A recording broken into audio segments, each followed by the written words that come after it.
부릅니다. 아멘. 여러분, 우리가 믿는 기독교는 기독교의 복음은 종교가 아니라 관계입니다. 우리의 믿음의 대상인 삼위일체 하나님은 살아계신 분이요 인격적인 분이세요. 여러분, 그래서요, 복음은 일방적인 게 아니에요. 여러분, 종교는 일방적인 거예요. 신은 가만히 있다면 우리가 일방적으로 자신의 열심을 다해서 일하는 게 종교죠. 그러나 복음은 일방적인 게 아니라 관계를 맺고 교제하는 것입니다. 하나님도 인격을 지니시고 우리도 인격을 가졌기에 관계와 만남을 통해 이루어지게 되는 것임을 믿습니다. 여러분, 그래서 저와 여러분이 종교 생활이 아니라 교회 생활이 아니라 관계로 맺는 생명의 교제로 나아가는 은혜가 있기를 소망합니다. 여러분, 그래서 내일부터 있을 이 고난주간 특별 기도회도요, 종교적으로 하시면 안 돼요. 하나님께 더 나아가면서 주님, 내가 주님의 품 안에 거하기를 소망합니다. 기도로 주님의 십자가를 묵상하기를 소망합니다. 그 관계로, 교제로 나아가는 은혜가 있기를 소망합니다. 할렐루야. 우리 한번 따라 해볼까요? 복음은 종교가 아니라 관계이다. 복음은 형식이 아니라 생명이다. 아멘. 여러분, 우리가 몇 주간 계속 성령 하나님에 대해 살펴보고 있는데, 성령님은 하나님의 영, 진리의 영이십니다. 성령님은 하나님의 영, 진리의 영이세요. 따라해 볼까요? 성령님은 하나님의 영, 진리의 영이시다. 아멘. 요한복음 14장 17절입니다. 요한복음 14장 17절 같이 읽습니다. 시작.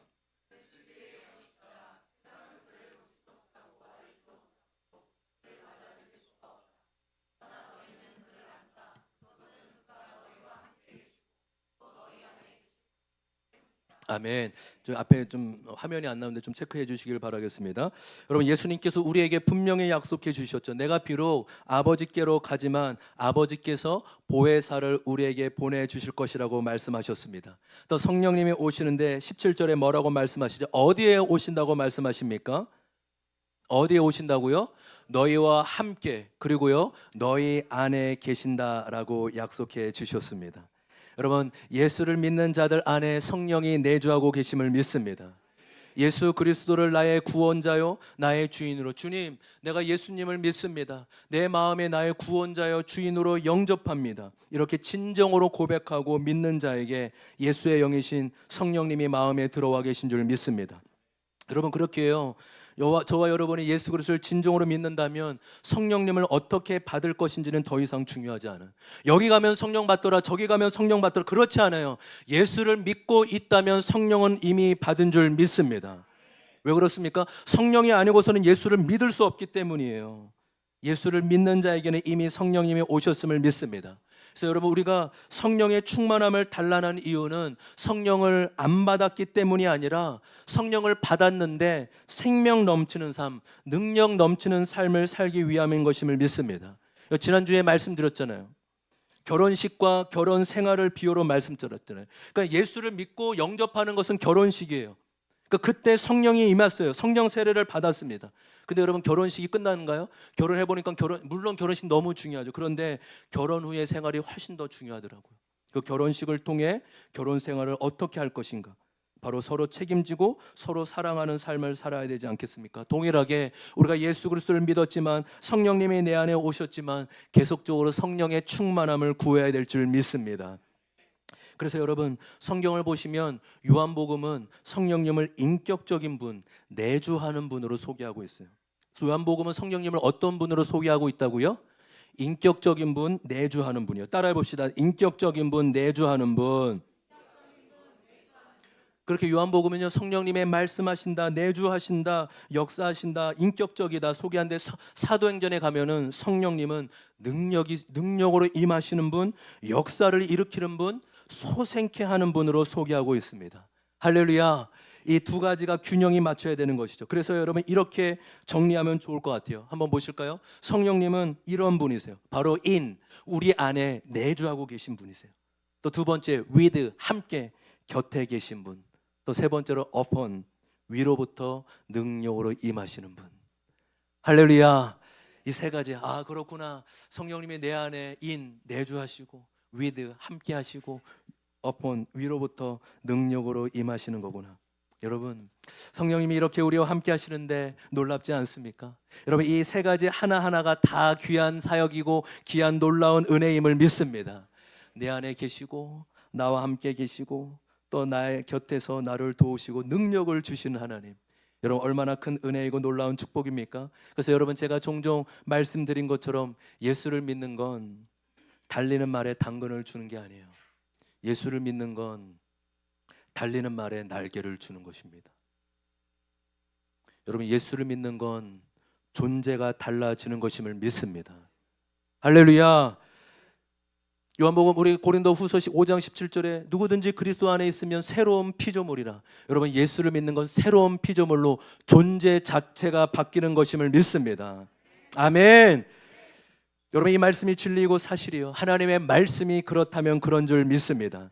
여러분들 한번 생각해 봅시다. 그런데 이렇게 우리가 예수 그리스도를 통해, 성령을 통해 완전히 새 사람이 되었고 새로운 존재가 되었다고 하는데, 여러분, 우리가 이것에 대해서 쉽게 당당하게 아멘, 맞습니다, 저는 새 사람이 되었습니다, 저는 새로운 피조물이 되었고 말고요, 쉽게 동의하고 아멘이 나오지 못하는 이유가 무엇일까요?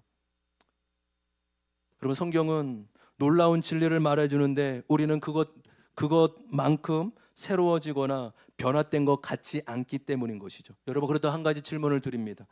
하나님이 문제일까요? 내 자신이 문제일까요? 하나님의 말씀이 틀린 걸까요? 내 자신이 틀린 걸까요? 여러분, 한 가지 좀 쉽게 좀 예를 한번 들어볼게요.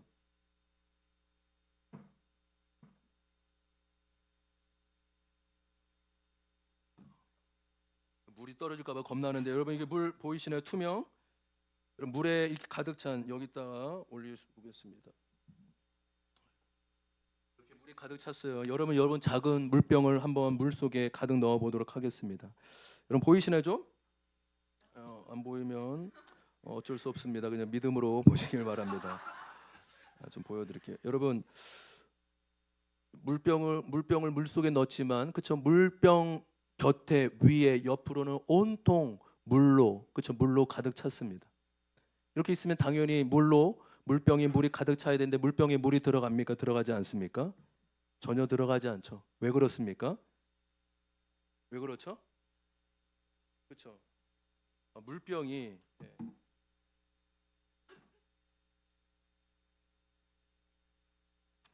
예. 이거는 해야 될 것 같아서 일부러 준비했어요. 여러분, 아무리 물병 주변으로 물이 가득 찼다 하더라도 병뚜껑이 열려 있으면 물이 아무리 많아도 물은 들어오지 않아요. 무엇을 의미할까요? 이 물뚜병은 우리의 영혼, 마음이라고 말씀드릴 수 있어요. 여러분, 우리 예수를 믿는 삶에는 하나님의 은혜가 가득함을 믿습니다.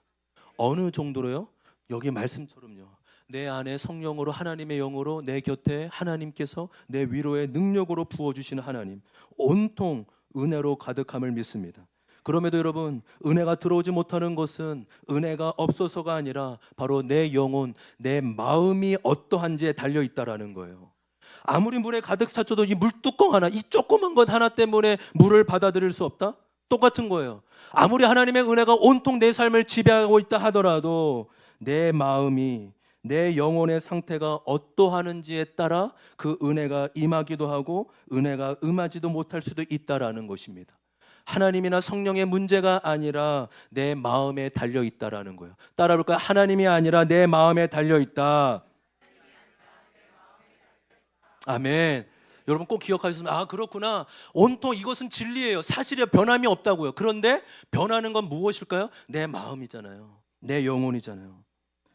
여러분, 저는 자동차를 그렇게 잘 아는 편은 아니지만, 자동차는요 엔진 하나에 달려 있더라고요. 엔진이요, 자동차의 생명과 원동력이 다 엔진 하나에 달려 있어요. 제가 작년에 폐차, 올란도 얼마 되지 않은 11만인가 12만밖에 안 타는데 차를 폐차한 거는요, 엔진이 나갔어요. 그 안에 벨트가 여러 개 중에 나갔는데, 그 벨트는요, 엔진은 소생이 안 된대요. 바꿔야 된대요.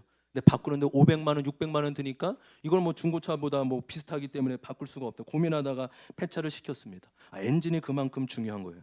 여러분 엔진에 불순물이 들어가는 순간 녹이 들면 자동차는 점점 쓸모가 없어지게 됩니다. 그리고 우리의 마음에도 성령이 마음껏 역사하지 못하도록 막는 녹이 있다라는 거예요. 그 마음의 녹 무엇일까요? 바로 상처와 죄라는 녹입니다. 따라볼까요? 죄와 상처라는 녹. 그러면 성령이 예수를 믿는 자에게 이미 임했는데 그 죄와 상처로 인해서 성령님이 하나님의 은혜가 마음껏 역사하지 못하도록 막고 있다라는 것이에요. 여러분 성경은 분명히 우리에게 말해줍니다. 우리 마음 안에 두 마음이 있다라고 얘기해요. 갈라디아서 5장 16절과 17절입니다. 갈라디아서 5장 16절 17절입니다. 시작. 내가 또 말합니다. 여러분은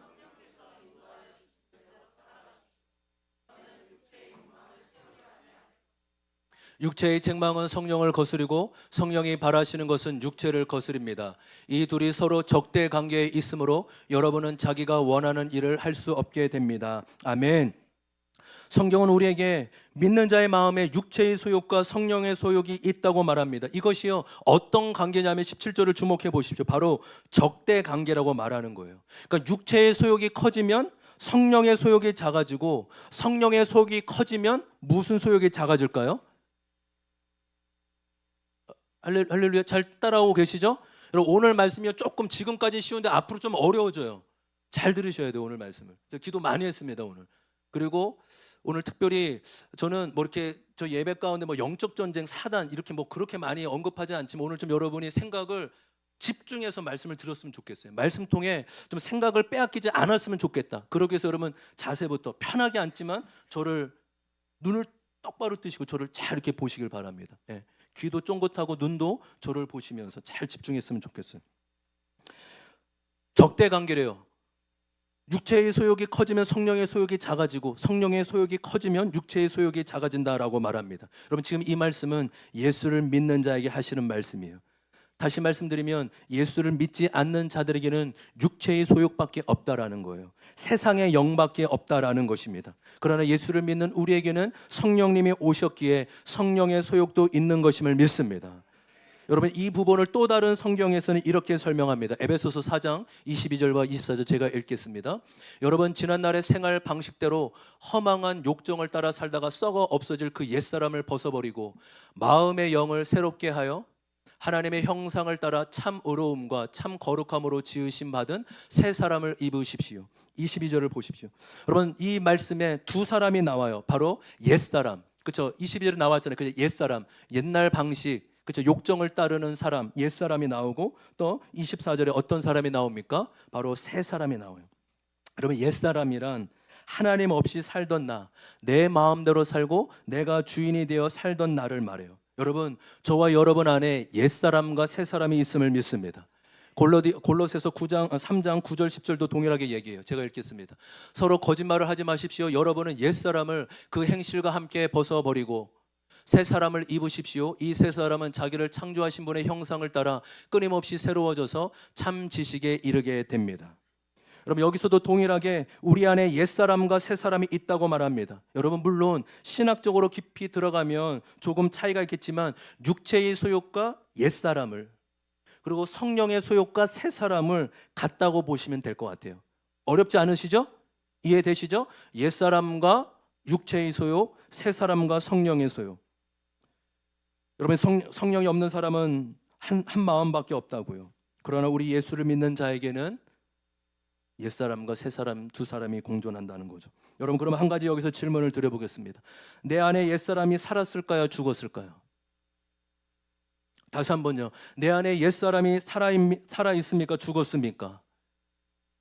예, 살아있다고 하고 죽어있다고 하고 무엇이 맞을까요? 여러분 이 부분에 대한 성경의 명확한 이해가 있으셔야 돼요. 로마서 6장 6절이에요. 우리의 옛사람이 그리스도와 함께 십자가에 달려 죽은 것은 죄의 몸이 멸하여서 우리가 다시는 죄의 노예가 되지 않게 하려는 것임을 우리는 압니다. 여러분 성경은 분명히 선언하고 있습니다. 뭐라고 말씀하고 있죠? 우리의 옛사람이 그리스도와 함께 죽었다라고 선언하고 있습니다. 할렐루야. 아멘. 크게 합시다. 아멘. 성경은 분명히 얘기하고 있어요. 우리의 옛사람이 살은 게 아니라 죽었다. 영어 성경에 보면요 NIV에 이렇게 얘기하고 있어요. For we know that 우리는 알고 있다. Our 올드 셀프, 너무 영어 한 10년 만에 해서 너무 어렵네요. 우리의 올드 옛사람, 옛사람이 was crucified 진짜 어려운 단어예요. 그러니까 이게 십자가에 못 박히다 이런 거예요. 근데 여러분 여기는 뭘 이야기하냐면 was crucified 이게 무슨 동사입니까? 여러분 학교 다닐 때 비동사 PP라고 들어보셨잖아요. 비동사 PP, 과거 완료, 그렇죠? 과거에 완료되었다, 과거에 끝났고 그 끝난 영향력은 지금까지도 영향을 미치고 있다. 이 말씀이에요. 우리의 옛사람이 십자가에 못 박혀 죽었다라고 선언하고 있습니다. With him, 누구와 함께요? 예수 그리스도와 함께. 여러분 예수를 믿을 때 우리의 옛사람이 죽었습니까? 안 죽었습니까? 죽었습니까? 안 죽었습니까? 죽었습니다. 할렐루야. 우리가 예수를 믿고 세례를 받았을 때 우리의 옛사람이 물에 장사되어 죽었습니다. 이게 성경의 진리인 것이죠. 갈라디아서 2장 20절입니다. 나는 그리스도와 함께 십자가에 못 박혔습니다. 이제 살고 있는 것은 내가 아닙니다.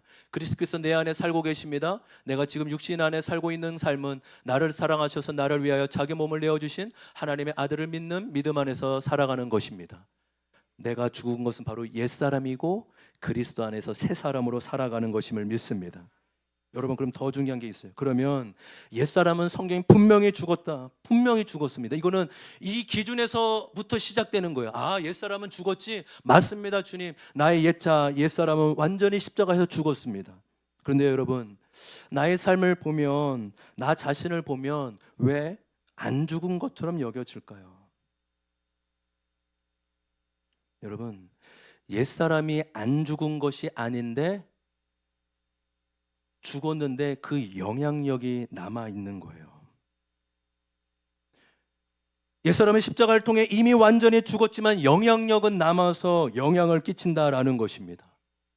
아멘. 여러분 왜 사도 바울은 자신은 날마다 죽는다고 고백하였어요? 아니 죽었는데 여러분 사도 바울만큼 예수님 다음으로 위대한 종이 어디 있어요? 누굴 그렇게 보십시오. 저를 보세요. 뭐 이렇게 다른 사람을 그렇게 살펴보십니까? 저만 주님만 바라보십시오. 저를 보든지 십자가를 바라보든지. 뭐 이렇게 뭐 주변 다 예배 잘. 우리 교회는요. 제가 어디 가도 자랑스러워요. 우리 교회는 예배 잘 드립니다. 99%는 잘 드려요. 100%가 되기를 원합니다. 100%가 되기 위해 공기청정기를 또 우리 지난주에 우리 한 분이 좀 말씀을 듣는데 성령께서 감동 주셔서 또 장기 렌트로 또 귀하게 또 졸면 안 돼요. 하나님이 우리에게 우리 귀한 집사님을 통해 선물을 주셨는데 졸면은 그분의 사랑과 성경이 어떻게 되겠습니까? 이산화탄소를 다 흡수하고 새로운 산소를 우리 가운데. 그래서 여러분 제가 평소에는 저거 이렇게 위에 거 안 틀거든요. 그냥 이렇게 넘어져서 그냥 잔잔하게. 근데 예배 때만큼은 저게 팬이 이게 돌 수 있도록 계속 여러분 새로운 산소를 공급하도록 그렇게 보내고 있습니다. 좋아 보이죠? 우리 아기 엄마들을 많이 전도하시고 우리 교회는 공기청정기도 있는 교회다 이렇게 자랑해 주시길 바랍니다. 사도 바울은 날마다 자신이 죽는다고 고백하였습니다. 그렇게 위대한 사도도 날마다 죽는다고 고백한 것은 옛사람은 이미 죽었지만 옛사람의 영향력이 아직 남아있기 때문입니다. 다른 말로 육신, 죄성이 남아있기 때문인 거예요. 여러분 이 본질과 중심을 놓치지 않기를 소망합니다. 우리의 본질은요 옛사람이 아니라 새사람이에요. 아멘. 여기서부터 신앙과 본질이 출발하는 거예요. 따라해 볼까요? 나의 본질은 옛사람이 아니라 그리스도 안에 새사람이다. 아멘. 예수를 믿고 예수와 연합된 자가 나예요. 나의 본질은 그리스도 안에 새로운 피조물입니다. 이게 우리의 존재요 신분이라는 사실이에요. 여러분 성경은 그래서 우리에게 예수를 믿는 자에게 놀라운 약속을 해주고 계세요. 예수를 믿으면 생명을 얻게 되고 풍성한 삶을 살게 된다고 약속하셨습니다. 예수를 믿게 되면 새로운 피조물로 살게 된다고 하셨습니다. 예수를 믿게 되면 우리 안에 생수의 강물이 넘쳐나게 될 것이라고 말씀하셨습니다. 예수를 믿으면 하늘의 신령한 복이 우리 것이라고 말씀해 주셨습니다. 할렐루야. 이것이 우리 예수 믿는 삶인데 여러분 만약에 지금 말씀대로 살지 못한다면 아마 둘 중에 하나일 것이에요. 보세요. 첫 번째는 내가 진짜 예수를 영접하고 믿는지 확인해 보시는 거예요.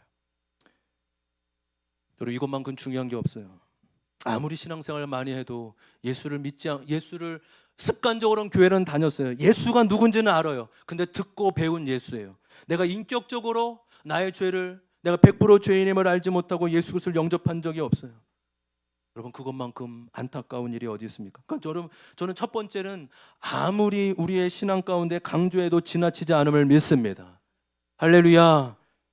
정말 우리가 구원의 확신이 있는지, 구원 받았는지 우리가 진짜 우리의 믿음을 점검해 보아야 된다라는 것이죠.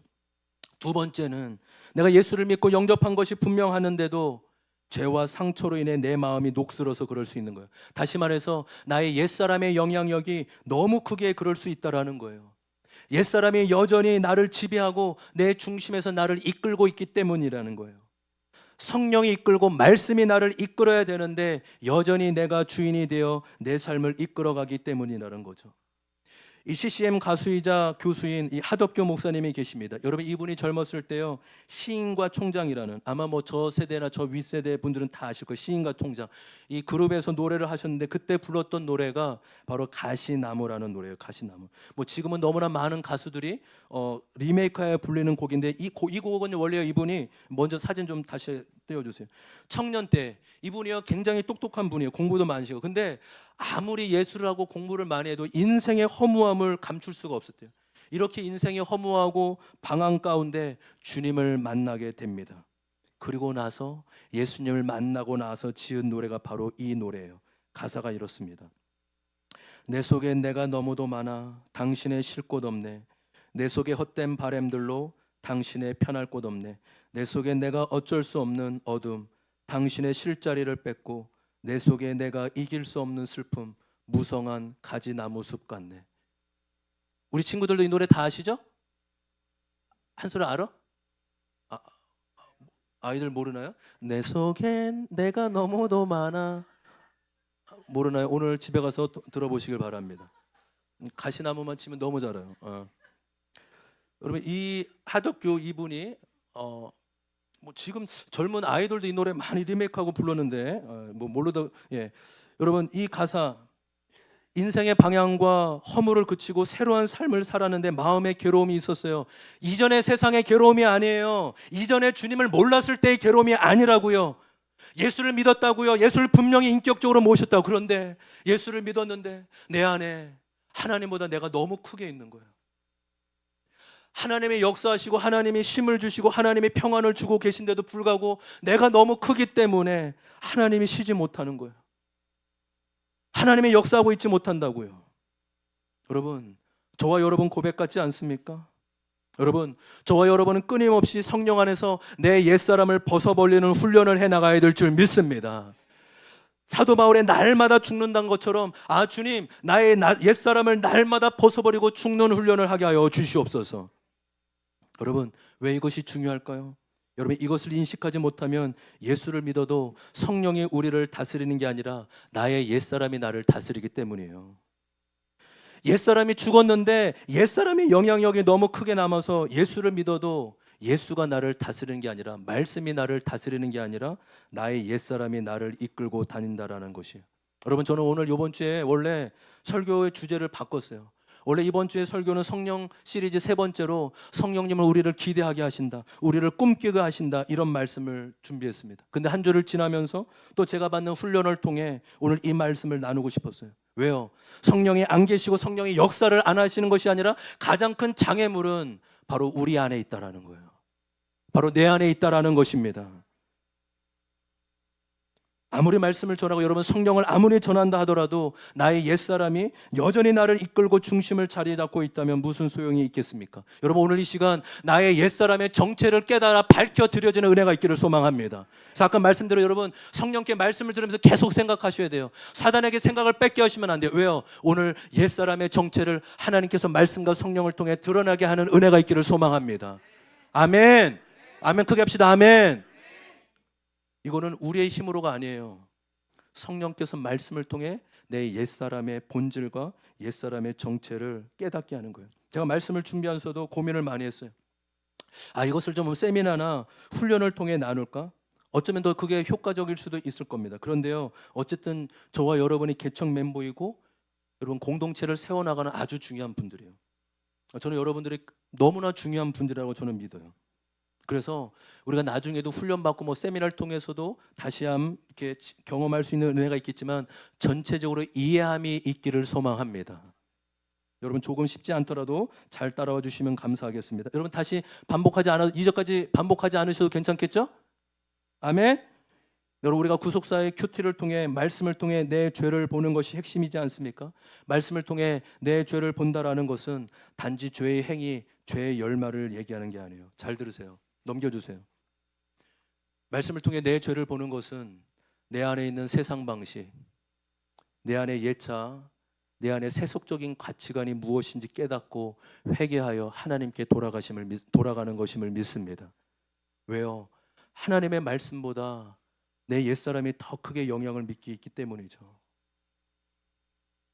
여러분 말씀을 통해 나의 옛사람의 정체를 드러내고 하나님께 회개하며 돌아가야 될 줄 믿습니다. 그렇다면 여러분 나의 옛사람의 특징, 옛사람의 정체는 무엇일까요? 나의 자아는요 거의 어렸을 때 많은 부분에 형성되어져요. 어렸을 때 형성되었기 때문에 나의 뇌에, 나의 무의식에 깊이 자리 잡게 되는 것이에요. 그리고 중요한 키워드가 있습니다. 바로 자아 형성의 핵심은 생존과 보호에 있다라는 거예요.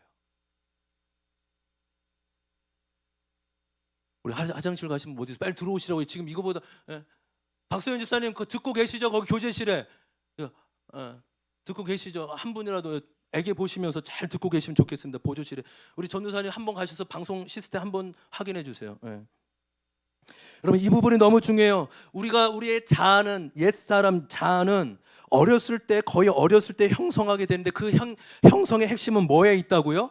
생존과 보호에 있다라는 거예요. 내가 나를 안전하게 지키는 방식이에요. 왜요? 어린아이가 내가 생존해야 되고 내가 안전해야 되기 때문입니다. 특별히 내가 고통이 있을 때 나는 나를 어떻게 보호하려고 했나요? 여러분들은 고통이 있을 때 나의 생존을 위해 어떻게 행하였나요?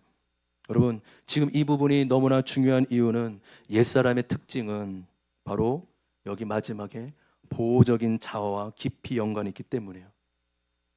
여러분 왜 옛사람이 이미 처리됐는데 우리가 끊임없이 안고 있을까요? 이게 그동안 나를 살리고 나를 생존하고 보호하게 만든 생존 방식이었기 때문이라는 거예요. 그래서 용어 정리 잠시 다시 한번 해볼게요. 옛사람, 성경에 말하는 옛사람 누구예요? 내가 주인이 되어 사는 사람이잖아요. 그렇죠? 그것을 거짓 자아라고 하도 병든 자아로 또 보호적인 자아라고도 얘기하는 거예요. 나는 나를 어떻게 지키려고 했지? 나는 나를 어떻게 보호하며 안전하려고 했지? 특별히 고통이 올 때 나는 어떻게 대처하고 나를 보호하려고 했지? 여러분 이것은요 무의식 가운데 깊이 자리 잡고 있기 때문인 것입니다. 여러분 깊이 다룰 수 없어요. 시간도 그렇고 여러 가지 사정상 깊이 다룰 수 큰 핵심만 줄기만 잘 마음에 새기면 좋을 것 같습니다. 여러분의 생존 방식은 무엇이에요? 물론 여러 가지만 크게 대표적으로 3가지 방식으로 나눌 수 있습니다. 그림 보세요. 바로 공격과 도망과 얼어붙음, 마비예요. 보통 사람들은 어렸을 때 자아가 형성되면서 이 고통이 올 때 자신의 생존을 위해 주로 이 3가지 방식으로 자신을 보호하려고 해요. 공격이냐, 도망이냐, 마비냐. 한번 넘겨볼까요? 공격, 분노, 비판, 통제하려고 합니다. 다른 사람을 비판함으로 자신을 정당화하려 하는 거예요. 2번째, 도망, 숨은, 회피. 저는 2번째가 굉장히 많으세요. 저는 중독으로 가기 쉬운 사람이에요. 미디어 중독, 성 중독, 물질 중독. 3번째, 얼어붙은 마비, 수치심. 난 느끼지 않을 거야. 무서워. 자신의 자아를, 마음을 마비시키는 거죠. 여러분은 고통이 있을 때 주로 무엇을 행함으로 생존하고 보호하려고 하셨습니까? 이 보호적 자아, 이 거짓 자아는 여전히 나에게 힘을 미치고 이끌어가고 있는 거예요. 여러분 나를 생존하려고 했으니 얼마나 크게 자리 잡고 있을까요? 여러분 문제는 무엇일까요? 전거 보여주세요. 전거. 한 번 더 전거요. 문제는 핵심은 뭐냐면 내가 나를 지키려는 하라는 것입니다. 하나님이 나를 지키도록 신뢰하지 못하게 만든다는 거예요. 여러분 여기에 핵심이 있습니다. 할렐루야. 여러분 저는 여러분에게 심리를 얘기하고 싶지 않아요. 상담을 얘기하고 싶지 않다고요. 저는 상담을 수없이 받지만 끝이 없어요. 상담은요 끝이 없어요. 파고 파도 끝이 없습니다. 결국 십자가가 없으면 성령이 없으면 사람은 정답이 없어요. 할렐루야. 근데 그 과정은 있어야 되잖아요. 과정은 있어야 되죠. 왜 이게 문제라고요? 하나님을 신뢰하지 못하게 만든다고요. 불신앙이잖아요. 우리가 그토록 말하는 다른 죄가 아니라 불신앙, 하나님을 믿지 못하는 것, 하나님을 신뢰하지 못하는 것, 그 죄 가운데 있다라는 것이죠. 한번 적용 질문 한번 보여주세요. 같이 한번 읽어보겠습니다. 시작. 나는 고통을 회피하기 위한.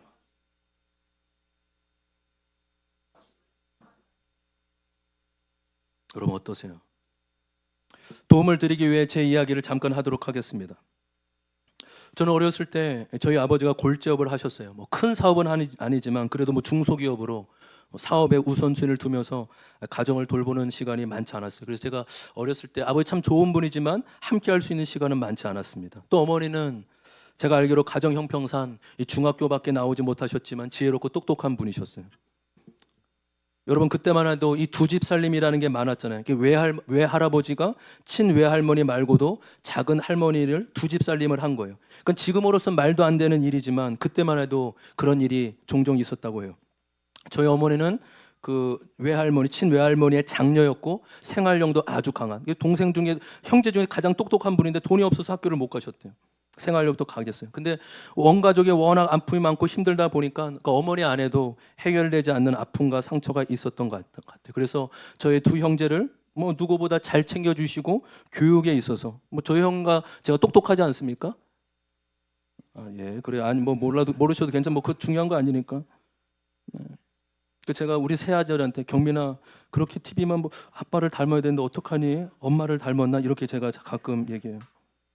채연이가 누굴 닮았나 이런 생각을 가끔 하게 됩니다. 괜찮아 채연아, 공부는 은사 못해도 돼. 학교만 열심히 다녀.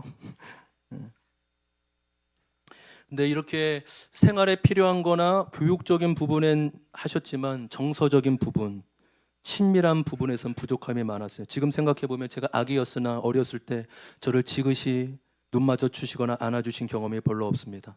따뜻한 포옹으로 저의 마음을 헤아려 주기보다 제가 잘못했을 때 혼내키고 또 때리는 경우가 많았습니다. 물론 현명하고 지혜로운 엄마였지만 제가 원하는 방식으로 사랑을 받지 못했어요. 그래서 제 안에 아주 어렸을 때 사랑받지 못한다는 이 고통을 체념하고 단절해 버린 것 같아요. 그러니까 누가 시켜서가 아니라 제 스스로 제 마음 깊은 곳에서 아 나는 사랑받지 못하는구나, 나는 사랑을 기대해도 사랑이 오지 않는구나 라는 그 고통 때문에 제 스스로 마음을 닫고 체념해 버렸습니다. 정확하지 않지만 대략적으로 돌아봤고 기도했을 때는 5살 정도가 아닐까 싶어요. 사랑받지 못한다는 고통 때문에 스스로 차단해 버린 것이죠. 그래서 사랑받지 않아도 되고 사랑하지 않을 거야. 이것이 저의 거짓 신념으로 깊이 자리 잡게 됐어요. 제가 결혼 생활 동안 그렇게 오랫동안 수많은 상처와 상담과 수많은 사역을 참여하고 받았지만 이 거짓 신념이 잘 드러나지 않았어요. 왜냐면 말씀드린 저는 좀 아기였을 때, 굉장히 어렸을 때 어떤 외부적인 상처가 아니라 제 마음에서 올라오는 그런 생각이거나 저도 모르는 거. 여러분 지금 이렇게 말씀드리는 게요, 확실히 그러니까 뜬구름 잡는 게 그럴 수 있어요. 왜냐하면 이게 무의식 가운데 이해되시죠, 여러분? 이해되시죠? 예, 이해되시면 좀 오늘 잘 이렇게 좀 끄덕여주면 감사하겠습니다. 그러니까 아무리 상담을 받아도 이 신념, 나는 깊은 곳 안에 나는 사랑받지 않을 거고 나는 사랑하지 않을 거야. 이 거짓 신념이 저를 그토록 끈질기게 괴롭혔던 거죠. 그래서 아내에게 사랑할 줄도 몰랐고 아내의 사랑을 받을 줄도 몰랐던 거예요. 저는 고통과 갈등이 있으면 늘 회피하고 덮었습니다. 부부싸움이 일어나면 말하지 않아요. 사과나 용서를 하지 않습니다. 몇 시간이고 다음 날이 셀 때 동안 아내에게 여보 미안해, 아버 잘못했어. 제가 그렇게 고집스럽고 그렇게 자아가 강한 자가 저예요. 문제가 일어난 게 두려웠고 관계의 어려움을 잇는 게 힘들었습니다. 그러면 그 감정을 억압하고 아무렇지도 않은 척 덮으려고 한 것이죠. 여러분 이렇게 살면 아무런 문제가 없어 보이지만 전혀 그렇지 않아요. 가장 큰 문제가 무엇인지 아십니까? 친밀감이 없다라는 거예요. 하나님을 믿어도 하나님과의 친밀함이 없어요. 사람과 관계를 맺어도 친밀감이 없다고요. 여러분 어떠세요? 여러분 가정 안에서 친밀함이 있으십니까? 하나님은 아빠 아버지라고 얼마든지 품에 안기고 하나님이 좋다고 하나님 사랑한다고 그렇게 품 안에 안기면서 하나님의 친밀감을 누리고 계십니까? 여러분 이것만큼 안타까운 게 무엇이 있습니까? 핵심은 고통스러우니 단절하고 피한 것이죠. 그러니 부모님도 믿을만 하지 못하니 누구를 믿겠다 하겠는가? 누구도 믿을 수 없어. 이런 마음이 생긴 것 같아요. 여러분 잘 이해하셔야 돼요. 제가 그때 인식한 게 아닙니다. 제 마음 깊은 곳 안에 말씀드린 대로 저도 모르는 사이 무의식 가운데 그런 신념이 생긴 것입니다. 여러분 누구도 믿을 수 없으니 어떡합니까? 내가 나를 보호해야 되죠. 근데 문제는 뭘까요? 나도 힘이 없는 거예요. 저는 제가 힘이 없는 거 알았거든요. 그러니까 아무도 나를 보호해주지 않으니, 지켜주지 않으니 저는 어떨까요? 저의 옛자아는 혼자 불안으로 떨고 있는 아이가 저예요. 혼자 불안으로 떨고 있는 아이. 이번 주에 하나님 좀 더 명확하게 저의 자신을 옛자아를 드러내셨어요. 불안과 두려움으로 혼자 떨고 있는 아이. 어디로 갈지 몰라. 어디로 가야 되지? 누구도 의지할 수 없고 나도 힘이 없는데 난 도대체 불안과 두려움을 어떻게 해결해야 되지? 그게 바로 저였어요. 여러분 말씀드린 대로 저는 저의 상처와 심리를 얘기하고 싶지 않습니다. 저의 옛자, 보호적인 자아를 말씀해 드리는 거예요. 왜요? 이것이 하나님을 온전히 신뢰하기 어렵게 만들고 저의 옛사람이기 때문입니다. 핑계대고 합리화되는 게 여러분 여기서 우리가 구속사로 나아가는 핵심이 무엇입니까? 핑계와 합리화가 아니라 나의 죄됨과 나의 상처를 깨닫고 옛자아로부터 십자가로 나아가기 위한 것임을 믿습니다. 이것이 핑계나 합리화가 아니라 저희 보호적 자아이며 병든 자아, 거짓 자아라는 것이. 그렇다면 여러분의 보호적 자아는 무엇이에요? 여러분 무엇을 그토록 붙잡고 생존하고 보호하려고 하셨습니까? 지금 우리가 영적인 작업을 할 수 없어요. 큰 그림 안에서 이 인식만 하시면 돼요. 한번 보여주세요. 그림표.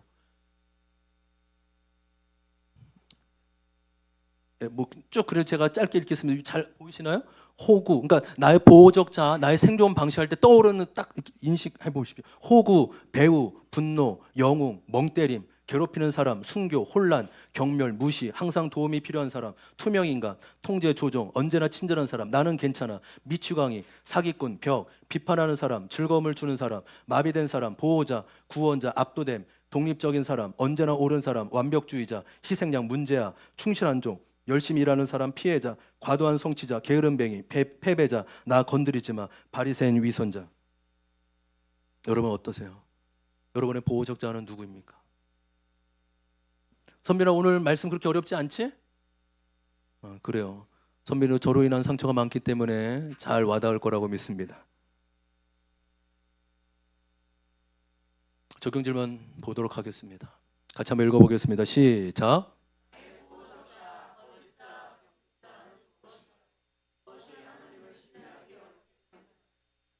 여러분 이것을 지금 제가 말씀드리는 이유는 이것을 당연히 여기라고 말씀드리는 거 아닌 거 아시죠? 아멘. 우리는 방향과 본질을 잘 잡아야 될 줄 믿습니다. 언제나 중심과 방향은 예수 그리스도의 십자가의 복음에 있음을 믿습니다. 근데 과정도 알아야 목적지에 가죠.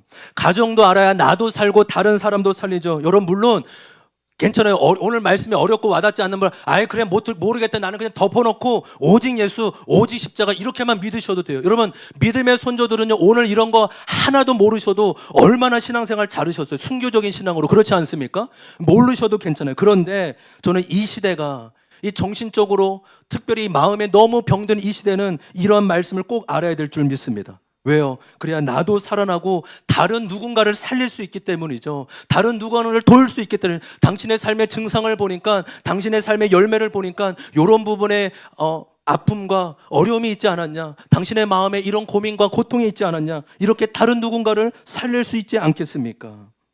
여러분 요한복음 14장 18절이에요. 요한복음 14장 18절 시작. 너희에게 다시 오겠다. 아멘. 여러분 혹시 고아처럼 신앙생활하고 있지 않으세요? 누구도 나를 지켜주지 않아. 누구도 나를 보호해주지 않아. 내가 나를 지켜야지. 여러분 고아가 누구예요? 보호자가 없이 자기가 보호자가 되어 살아가는 사람이 고아 아니에요. 나는 누구도 믿지 못해. 나는 누구도 신뢰하지 못해. 여러분 저와 여러분이 고아에서 자녀로 나아가는 은혜가 있기를 소망해요. 내가 나를 지키는 것이 아니라, 여러분 우리가 연약한 거 알죠? 내가 나를 어떻게 지켜요? 내가 나를 지키는 것이 아니라, 고아가 아니라 하나님 아버지가 나를 지키도록 신뢰하고 맡기는 우리의 신앙이 되기를 소망합니다. 여러분, 저와 여러분은 하나님이 지으신 목적이요 친밀감으로 지으셨어요. 오늘 이 말씀의 핵심은요 친밀감이에요. 하나님과의 친밀감을 누리셔야 돼요. 여러분, 죄도요 내가 죄를 끊어야지가 아니라 하나님을 사랑하게 되고 하나님을 좋아하게 되면 죄가 미워지고 죄가 끊어지게 될 줄 믿습니다. 근데 그 친밀감을 우리의 옛 자아가 하나님을 신뢰하지 못하도록 막고 있다고요. 다른 사람과 신뢰하고 맡기는 것을 막고 있다고요. 여러분, 저는 알게 됐어요. 저와 여러분이 왜 말씀을 그렇게 읽지 않고 말씀을 묵상하지 않고 기도하지 않을까요? 왜 그런지 아세요? 하나님보다 내가 더 신뢰할 만하기 때문이에요. 여러분, 믿음 문제라고요. 훈련을 덜 받아서가 아니라, 아 그렇구나, 내가 말씀을 그렇게 안 보고 기도를 그렇게 안 하고 싶은 게 하나님을 신뢰하지 못하고 있구나. 하나님보다 내 자신을 더 신뢰하고 있구나. 저는 오늘 설교 여러분이 한 5번 이상 돌아봤으면 좋겠어요. 저는 이거 지금 100만 원 주고 훈련 받는 거예요. 죄송해요, 70만 원이네요. 제주도 열방대야 뭐 1000만 원, 제가 그러잖아요. 저는 우리 젊은 부부 보면 참 감사해요. 저는 이 20년 동안 피 터지게 싸우고 위기 이혼까지 갔다가, 야, 이 내 자아가 문제구나. 이 죄성, 이 진짜 나밖에 모르는 이 자아. 근데 우리 젊은 친구들, 다음 친구들 얼마나 감사해요. 여러분, 성경에서 말하는 회복은 신뢰예요. 아멘. 믿음은 하나님에 대한 신뢰입니다. 저와 여러분이 하나님을 신뢰하는 법을 배워나가기를 소망합니다. 어떻게 신뢰하는지, 회복으로 가는지 다음 주에 말씀드릴 거예요. 시간 때문에. 근데 한 가지 말씀드리면, 신뢰는 제 경험, 새로운 경험밖에 없습니다. 그래서 여러분, 결론이 뭔지 아세요? 하나님의 말씀과 공동체밖에 없어요. 여러분, 공동체를 통해 여러분 실으나 조어나 공동체에 붙어 가시기를 소망합니다. 신뢰나 제 경험은요 다른 데서 배우는 게 아니라 공동체에서 배우는 거예요. 여러분, 놀라운 게 뭔지 아십니까? 사람과의 관계는 하나님과의 관계에 그대로 적용이 되는 거예요. 다음 주에 말씀드릴게요. 그러니까 사람과의 친밀함이 없으면 하나님과의 친밀함도 경험하지 못한다고요. 마지막으로 이제 결론으로 갑시다. 결론, 신명기 7장 9절입니다. 다 같이 읽습니다. 시작. 그러므로 당신들은 주 당신들의 하나님이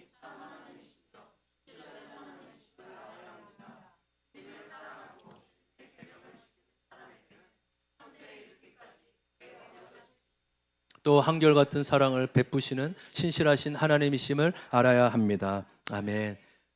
여러분, 우리의 하나님은 신실하신 하나님이심을 믿습니다.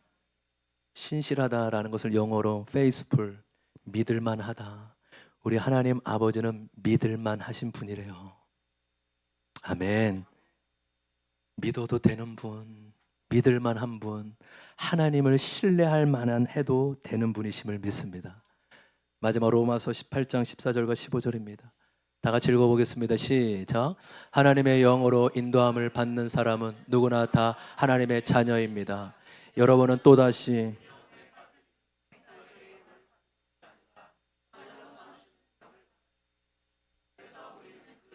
하나님을 아빠, 아버지라고 부릅니다. 아멘. 할렐루야. 우리는 성령으로 하나님을 아빠, 아버지로 부르게 됨을 믿습니다. 따라해볼까? 하나님 아빠, 아버지. 더 크게요. 우리 다음 세대 믿음에도 따라하고, 하나님 아빠, 아버지. 여러분, 하나님 아버지는 우리의 보호자 되세요. 우리의 부모님이 안전하지 않고 신뢰하지 못하는 부분이 분명히 있었죠. 그러나 우리 하나님 아버지는 안전한 보호자 되세요. 제가 그래서 이번 한 주 안전한 보호자라는 고백을 참 많이 한 것 같아요. 그래서 부사 문구도 주님은 안전한 보호자.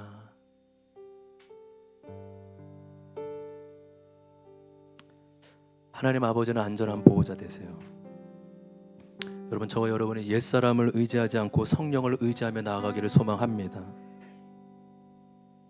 우리 안에 옛사람만이 아니라 새사람이 있지 않습니까? 성령을 통해 하나님 아버지를 계속 부르며 나아갔으면 좋겠어요. 하나님 아버지의 이름을 부르는 것이 회복의 길임을 믿습니다. 여러분, 한 주간 기도의 자리로 나와서 하나님의 아버지의 이름을 마음껏 부르셨으면 좋겠어요. 하나님 아시지요? 제 마음의 고통을 아시죠? 제 옛 자아가 나를 지키기 위해, 나를 보호하기 위해 끊임없이 지금도 붙들고 있는 나를 아시죠? 여러분, 이 보호적 자아를 벗어버려야 돼요. 이 보호적 자아를 끊어버려야 돼요. 여러분이 그토록 붙들고 있는, 내가 나를 끊임없이 지키기 위해 붙들고 있는 이 보호적 자아를 주님의 이름으로 벗어버리는 은혜가 있기를 소망합니다. 할렐루야. 그리고 주님이 도와주실 거예요. 성령 하나님이 우리를 도와주실 줄 믿습니다. 주님의 이름을 부르시면 돼요.